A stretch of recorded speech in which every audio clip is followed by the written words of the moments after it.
These right here are Asiatic lilies, at least that's what I think.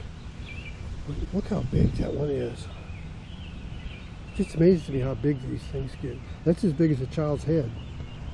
Anyway, here is another one right here. Each one of these things was a bloom, like this one right here. And right inside of here, it's making seeds. And now making seeds takes all the strength that the plant can make in the daytime through photosynthesis.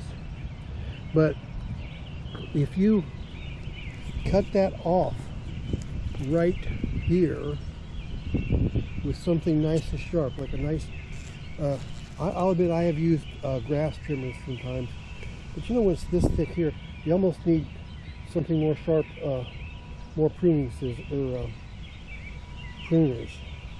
So that's what I'm going to use right here. Now these right here are grass clippers, and I do frequently use those for pruning, but sometimes they're just not quite sharp enough if the stem is big. These are pruning shears, which are actually meant for that job. So that's what I'm going to use, because this stem right here is just so thick. It's almost as thick as my little finger. So go right down below. I go right here, looks like a good place because you're getting all of these off. And so right there. And the reason for doing that is because there's a bulb down below the ground about as big as your fist, and it will either double that bulb by making another offset, which will grow into one as big, or if you leave these on here, it will make seeds.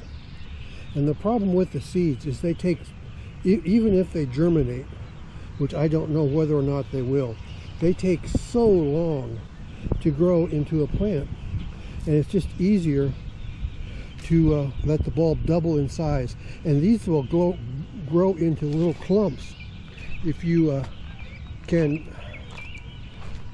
talk into yourself to do that every year. Here's another one right here, and there's one there. You can see how these are smaller, and I'm willing to bet that these two little ones here are offshoots of this bigger one here, because I've been pruning it every year. And here's another one that's not even big enough to bloom. And I think these all three are growing from the same plant that I originally put right here. And maybe this will eventually get big enough to bloom. It's just probably a small offset. And that's what this bulb will do if you keep pruning them off so they don't make seeds. Every year, the clump of them will just keep getting bigger and bigger. Okay, now, what we're not talking about though is daylilies. Daylilies, or Hemerocallis, if I can pronounce that right, are not the same thing as Asiatic lilies, or what I've always called hardy lilies. They are completely different things. So, there's some more here I haven't done yet. Oh, and look at this one over here. See how much bigger those things are getting? It's because there's seeds growing in there. So just crop it off, and then instead of making those seeds, it will just make the clump just get bigger and bigger. But not daylilies. With daylilies, I don't bother doing anything to them. Some people might prune off the spent stalks or something, but I don't really do anything to them because they just keep growing so much that you don't need to worry about making the clump get bigger. It does that just fine on its own. What I do with daylilies is, if the stalk is done blooming, I might cut it off like that right there.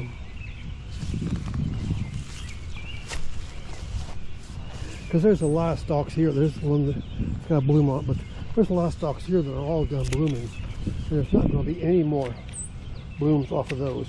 So I cut those off. And you can even see how they get brown at the top.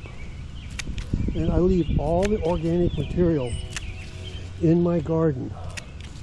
I don't take any of it out. And sometimes when I get time, this year it's been kind of hard to get time, but I will go to the city sanitary district. They also put the chopped up trees there, branches, when they have to prune branches in the, around the streets and power lines, and then they chop all these branches up into wood chips, and they let anybody go there and take all they want. And I just love doing that. And so I go out and I put the branches in my paths everywhere. So my paths, even though I had stepping stones in them, they're all paved with, here I'll show you what I mean. I had stepping stones in here, but then I keep putting these wood chips down to cover them up, because it's hard to, you get weeds in between the stepping stones, like this plantain weed. But I cover the whole path up with wood chips, and this year I haven't really been able to get out there that much to do that. So here's some daylilies that are not daylilies. I'm very sorry. These are poppies, common poppies. They're done for the year in July, and little seedlings grow. I just love poppies, but I'm just cutting off the spent blooms, spent heads. And see, that's another one that you want to bloom, but not, or trim, but not until it's done, because new plants will grow from these seeds,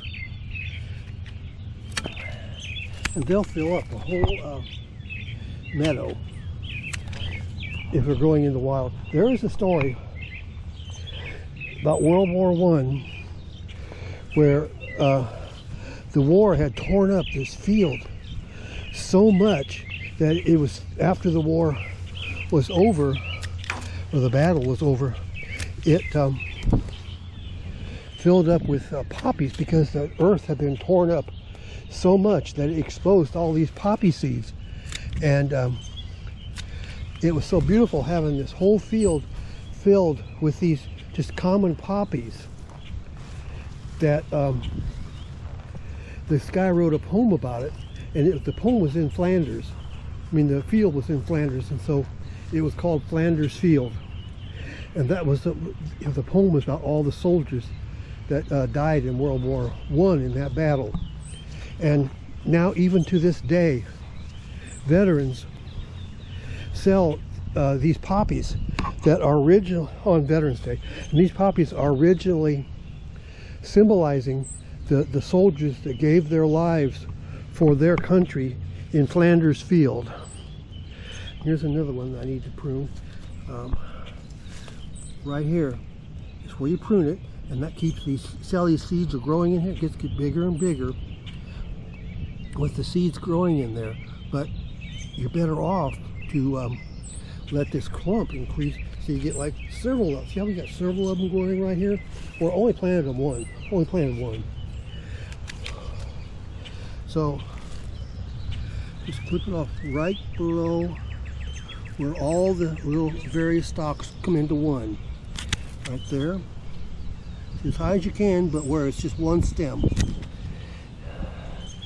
I guess you could clip off each stem individually, but like this here, you could go around and do that. But I just do one right there because it's easier. There.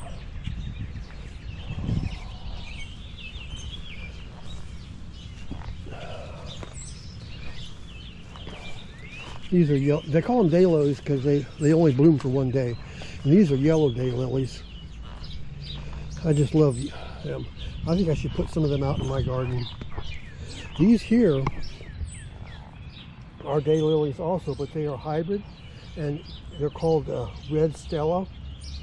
The original dwarf hybrid that these came from was called Stella d'Oro, but those were orange, and so they made that into a red one, and it's called red Stella.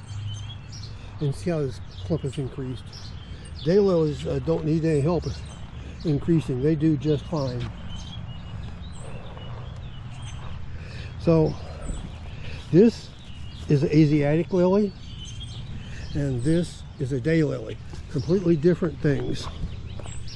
So I'm going to, as soon as I trim off some of these, I'm going to go inside and make this video, and I hope that it helps you out. And if it does, can you please like my videos and my channel and subscribe to them, and I will talk to you later on.